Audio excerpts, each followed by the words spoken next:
Sir, Ghaziabad वाले मामले को लेकर बहुत सारे लोग बयानबाजियाँ किए, सोशल मीडिया पे किए। अब जब पुलिस ने क्लियर कर दिया है कि वो दोनों पक्ष जो हैं वो एक ही कम्युनिटी के हैं, एक दूसरे को जानते थे, और जो लोग उसको प्रोपोगेट किए, तरह तरह की बातें की, उसमें आप भी एक तरह से आपने भी बयानबाजी की। अब आपका क्या कहना है? मेरा मेरा आज भी मेरा मौक़िफ़ ये है कि अब्दुस्समद सैफ़ी साहब पर जुल्म हुआ है। अब्दुस्समद सैफ़ी साहब को किडनैप करके उनको मारा और पीटा गया है, और अब्दुस्समद साहब के बेटे ने मीडिया को आकर कहा कि हमने लिखित तौर पर कंप्लेंट में ये दिया है कि मारने वालों ने हमसे ये जे असार का नारा कहने के लिए कहा, और लिखित तौर पर उनके बेटे ने ये भी कहा मीडिया को कि जब हम पानी पूछे तो हमको कहा कि फ़लाँ चीज़ पी लो आप। अब जब उनका बेटा ये भी कह रहा है कि हम तावीज़ नहीं बल्कि हम पेशे से कारपेंटर बढ़ई का काम करते हैं, अब जब उनका बेटा ये कह रहा है मीडिया को, और कंप्लेंट की कॉपी जो लिख कर दिए थे वो मीडिया को दे रहा है और कह रहा है कि इसमें सब चीज़ें हैं, तो फिर आप बताइए कि वो झूठ क्यों बोलेगा। दूसरी बात यह है कि एक आदिल नामी लड़के को भी पकड़ा गया, उसमें उसका भाई बबलू ये कहता है कि वो तो बचाने गया था अब्दुस्समद सैफ़ी साहब को, और अगर जब पुलिस उसको बुलाई वो इतना इत्मीनान से क्यों चला गया पुलिस स्टेशन को। इसीलिए हम ये चाह रहे हैं कि ये अब्दुस्समद सैफ़ी साहब ने जो लिखकर कंप्लेन दिया था उसको पुलिस ने एफआईआर में इनकॉर्पोरेट नहीं किया। दूसरी बात, जिन लोगों पर केसेस बुक हुए हैं जिसमें राना अयूब भी शामिल है, सबा नकवी भी हैं और 3 लोग हैं, हम ये पूछना चाह रहे हैं कि भारत के 3 बड़े अंग्रेज़ी इंग्लिश न्यूज़पेपर्स ने भी वही रिपोर्ट को छापा, पीटीआई ने वही रिपोर्ट को छापा, न्यूज़ पोर्टल है जिसको भारत के एक मशहूर विशेष जर्नलिस्ट चलाते हैं उन्होंने भी, और एक अंग्रेज़ी का इंग्लिश का न्यूज़ चैनल उसने भी किया। तो भाई ये सिर्फ मुसलमान पर केस बुक करेंगे आप? इन तमाम 3 इंग्लिश डेली जो न्यूज़ छापे वही न्यूज़ छापे, पीटीआई ने एक इंग्लिश का न्यूज़ चैनल जो बड़ा मशहूर है, इनके ऊपर केस नहीं बुक करेंगे। तीसरी बात यह है कि आसिफ के मर्डर के बाद हरियाणा में पंचायत होती है, तो जो शख्स खड़े होकर कहा कि हमको मुसलमानों का मर्डर करना है, बीजेपी उसको अपना प्रवक्ता बनाती है, स्पोक्स पर्सन बनाती है हरियाणा का। ये कौन सा इंसाफ है? नहीं, पुलिस ने तो अब क्लियर कर दिया है ना। पुलिस को चाहिए कि समद सैफ़ी साहब के बेटे ने मीडिया के सामने ऑन रिकॉर्ड आकर ये बात कही है, और हम भी ये चाहेंगे कि उनके बेटे को लाएं, सामने लाएं। आप भी पूछे उनके बेटे से कि ये बात ये आपने की नहीं की। मैं खुद देखा हूँ न्यूज़ में, उनके बेटे ने ये बात कही है। वो बुजुर्गवार जो हैं वो खुद पुलिस की तारीफ कर रहे हैं। वो भाई पुलिस को कंप्लेन दी है, मगर जब पुलिस ने ये कह दिया कि ताबीज़ वो जानते थे, उनका बेटा कह रहा है कि हम जानते ही नहीं हैं उनको। वो बुज़ुर्ग ये भी कह रहे हैं कि मैं तो जा रहा था, मुझे ऑटो में बिठाया गया। वो बुज़ुर्ग ये भी कह रहे हैं कि मुझे रिवॉल्वर लगाई गई। वो बुज़ुर्ग ये भी कह रहे हैं कि 3 घंटे तक मुझे मारा गया। वो बुज़ुर्ग की बात उनका बेटा भी ऑन रिकॉर्ड कह रहा है। उनका बेटा कह रहा है कि हमने लिखकर कंप्लेन दिया। तो अब बुज़ुर्ग के बेटे का यकीन करेंगे या किसका यकीन करेंगे? उस बेटे का यकीन करेंगे जिसके बाप को मारा गया, पीटा गया, जिसकी दाढ़ी काटा गया। तो ये भी तो एक रुख है ना, इसको देखना पड़ेगा। सर, एक और रिपोर्ट तो छोड़ दीजिए वो अरे हाँ, वो अब दर्ज कराई है। अरे भाई, हम तो लैला हैं, हमारा नाम जिक्र करना ज़रूरी है, करिए। हम एक ही पूछना चाह रहे हैं कि उनके बेटे ने जो बात कही है, उनका बेटा ये कह रहा है, फिर इसमें गलती क्या है उसमें? क्या किसी को इजाज़त दे देंगे आप? क्या law and order Uttar Pradesh का ख़राब नहीं है कि कोई किडनैप कर लेगा किसी को भी, ऑटो में से किडनैप करेगा, ले जाकर पीटेगा, मारेगा, दाढ़ी काट देगा? ये लॉ एंड ऑर्डर की नाकामी नहीं होगी आदित्यनाथ सरकार की कि दिन दहाड़े किसी का किडनैप हो गया।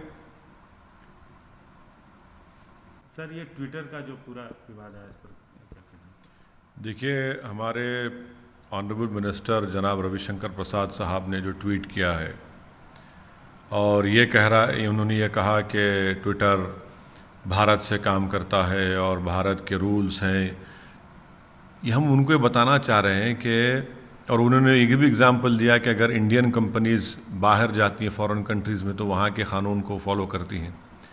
सवाल ये पैदा होता है कि ट्विटर को भारत के संविधान का पूरा प्रोटेक्शन हासिल है, नंबर 1, और जो मोदी सरकार ने रूल्स बनाए हैं वो हमारे भारत के संविधान के आर्टिकल 19, आर्टिकल 21 का ग्रेव वायलेशन है, और पुट्टुस्वामी जजमेंट का और आधार जजमेंट का भी जो रूल्स उसके वायलेट करते हैं। तीसरा, वो रूल्स खुद अनकॉन्स्टिट्यूशनल हैं क्योंकि आईटी एक्ट की रोशनी में आपको बनाना है, आप तो आईटी एक्ट के खिलाफ बना रहे हैं, एक्सेसिव डेलीगेशन है।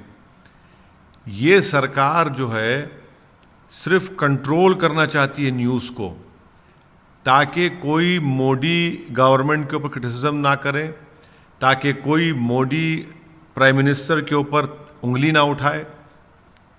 इसीलिए वो चाहते हैं कि सब सबमिसिव हो जाएं, और ट्विटर जो है ये रूल्स ये बता रही हैं कि जो कोई भी ट्विटर पर आएगा वो सस्पेक्ट के तौर पर देखा जाएगा भारत सरकार की तरफ से।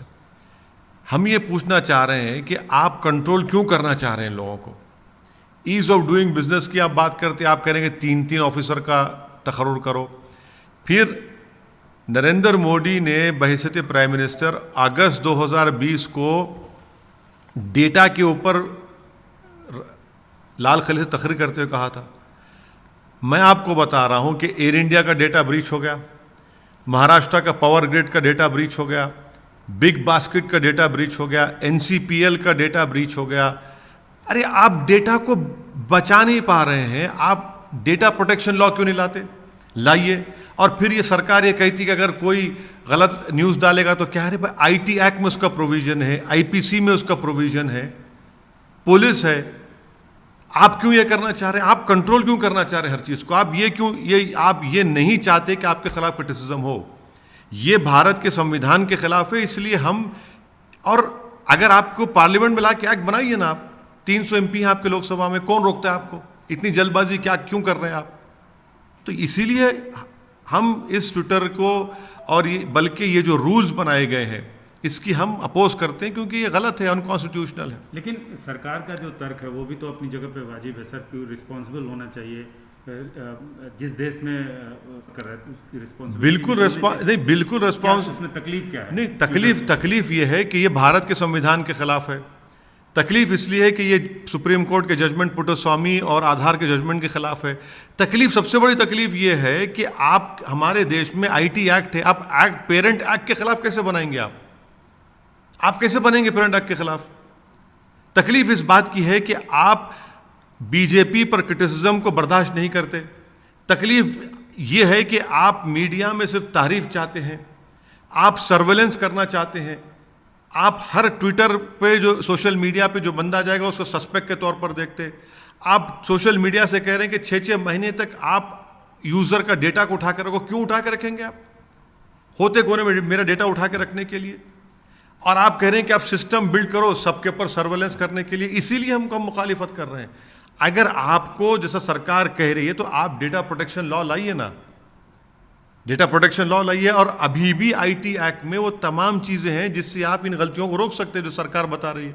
आईपीसी का सेक्शन हमारे पास है, आप इस्तेमाल ही नहीं करना चाहते उसको। और जब टूल किट के केस में आपने तो दिल्ली पुलिस सेल को भिजा दिया, जो टेररिस्ट को रोकते हैं, आप उनको भिजा दिए ट्विटर के ऑफिस के ऊपर। क्या पैगाम दे रहे हैं? और G7 में जाकर आप फ्रीडम ऑफ एक्सप्रेशन क्या बड़ा दावे करते हैं, साइन करके आते हैं, और भारत में आप ये कर रहे हैं।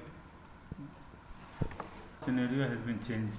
Now police has already cleared that both side same community. Scenario has not changed at all. The victim, 72-year-old victim who was kidnapped and who was kept in illegal confinement, and he was bet over there, and his beard was cut.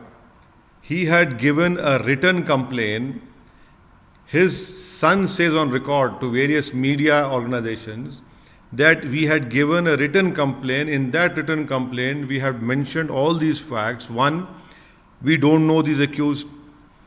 His father was kidnapped, kept in illegal confinement.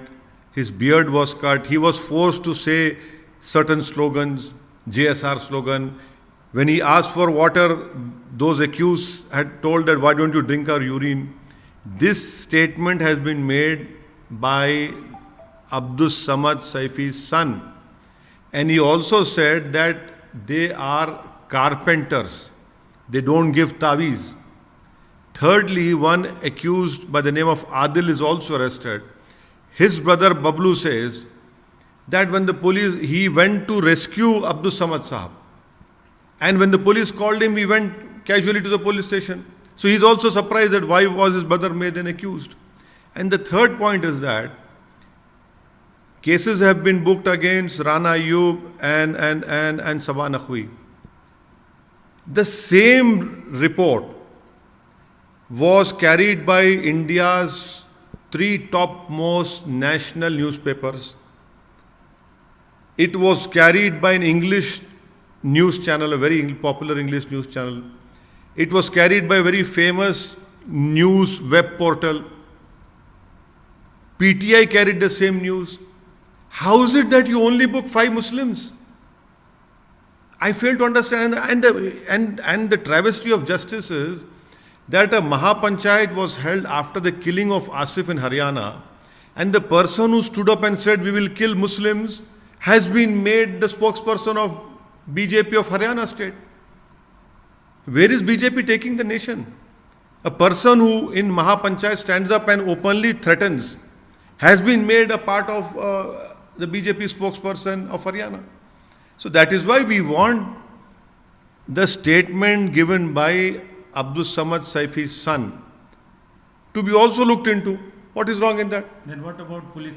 Because the police is saying His son is saying that we had given a written complaint. The police, while registering the FIR, did not incorporate the facts which we had mentioned in their complaint. His son is saying on the record.